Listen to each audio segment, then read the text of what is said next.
Alright, what's up YouTube? I'm back as I promised. Going to tell you first and foremost about Japan. You gotta get there before you can worry about anything else. Heritage, customs, what it's like to act over there. Doesn't matter if you're not there or you don't want to learn about it. The first video is going to be how to get there. Couple different routes you can take. You can either move there, go out on a limb, and that's one of the least successful ways. Most ways that I know people go out there is for teaching English. The Japanese are very, very, very smart. They want to know as much as they can. So they want to know about English language. They want to know how to speak it, how to use it, and how to be able to interact with people who speak a different language. So number one way you can go out there is you get hired by a company. Nova used to be an old company that went bankrupt. So do a lot of research before you do it. There's a lot of good companies out there looking to hire.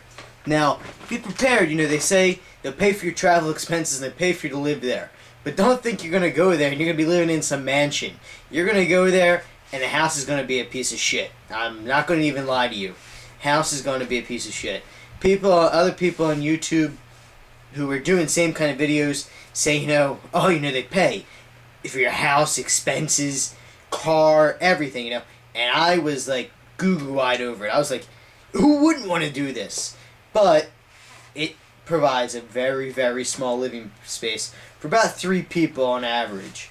So as I said, number one thing I recommend is you're going to want to be a teacher. Major in English. Obviously, I'm speaking English to you, but I do not know everything about English, believe it or not. Different ways, different language techniques and stuff. I do not know every word. I don't study a dictionary every night. I don't know all about that. So that's why you gotta go to college and major in it. And then you can go over. I know I promised in an earlier video flight times. From Los Angeles, it's about an 11-hour flight from Los Angeles International Airport to Tokyo. If you're looking not to go to Tokyo, you're looking to go to Osaka, that's about a 12-hour flight, so not that much different. Houston, you're looking at about a 16-hour flight, but it stops in Los Angeles. I am yet to find a flight that goes from anywhere other than Los Angeles to Tokyo from the United States. It's impossible. There's not enough gas in the airliner to make it from the United States to Japan in a non-stop flight. Philadelphia, you're looking at about an 18 to 19-hour flight.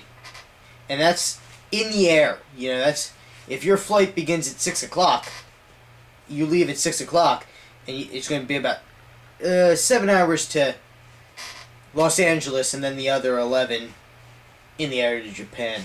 That's not including layover, getting off the plane, security. So really, it's going to take you a good day worth of travel. Between the time you got to get to the airport, go through security, get on the plane, get in the air, land, get all your stuff, transfer on the other plane, and then finally get into Japan. So expect a little while. It's not an easy trip, but if you're watching this video, I know you want to go to Japan pretty bad, so it's worth it. I'm trying to think what else to cover here.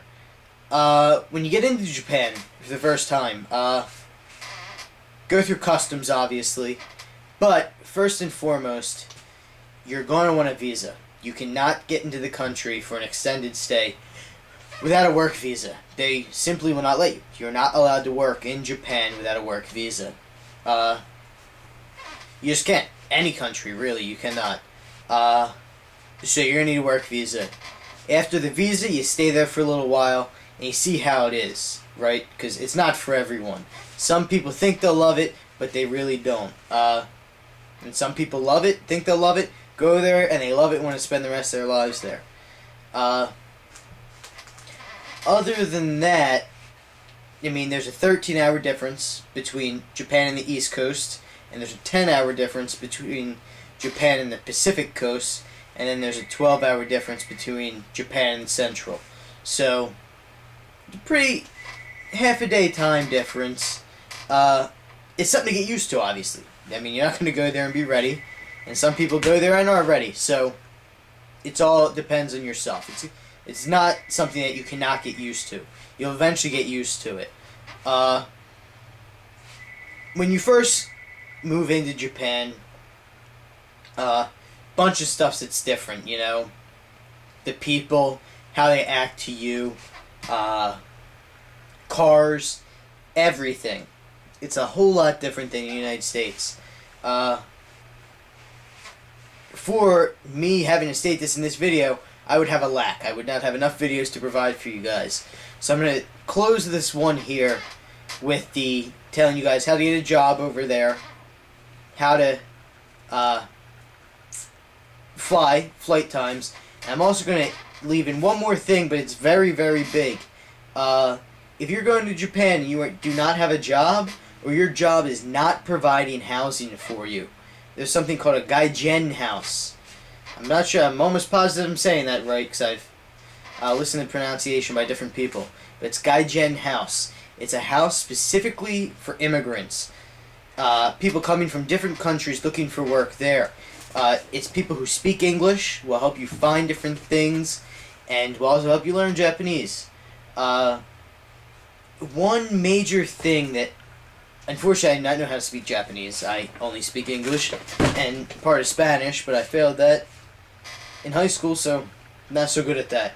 I do not know Japanese. I know primarily two people I register to or subscribe to on YouTube, who one of them went there knowing Japanese, and the other one didn't. They both are fine. Both now speak fluent Japanese, so it's really a choice. I, personally, would learn Japanese before I went over there, because it's going to be a language barrier, and it's not really going to be pleasant going over there and not being able to communicate. With most jobs teaching English, you are not really required to speak full Japanese, only at a conversational level. So that's not a very high level. That's probably people who are in high school or have graduated high school. I know there was different levels of Spanish and different languages, basically every language. There's the conversational, beginning 1, beginning 2, intermediate 1, intermediate 2, and advanced. You would only need to take the conversational, and that is all you are required to know. So barely anything. But when you go out somewhere, you go to the supermarket, and everyone else is speaking Japanese, they're going to be speaking way more than conversational level. So I highly recommend you learn it before you go there. Other than that, I mean, this really concludes this video. As I said, if you like the video and you want to hear more about Japan, as I said, I'm going to have a ton of more videos. I'm looking somewhere around 20 plus videos about Japan I can share with you guys. As I said, I do not live in Japan. I cannot take my camera with me and give you sights around Japan like I wish I could. I cannot do that. But I can give you all the information you need to know about traveling to Japan. So, as I said again, if you like it, subscribe. If you don't worry about it. Please, though, rate. I want your reviews. Write down there, comments. Do you like the video? Is there something I can change about it to make it better? Everything helps. Constructive criticism. I'll see you guys next time on a different video about Japan. This is the Pope. Have a nice day and get ready for the next one.